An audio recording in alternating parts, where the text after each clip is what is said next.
আসসালামু আলাইকুম ভাইয়া, আমি কি একটু বসতে পারি?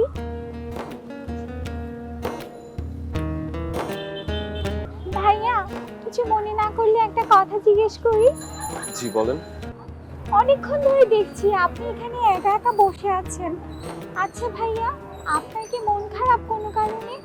মানে কিছু মনে করবেন না, আমার মনে হচ্ছে আপনি খুব রাগান্বিত কোনো বিষয়ে।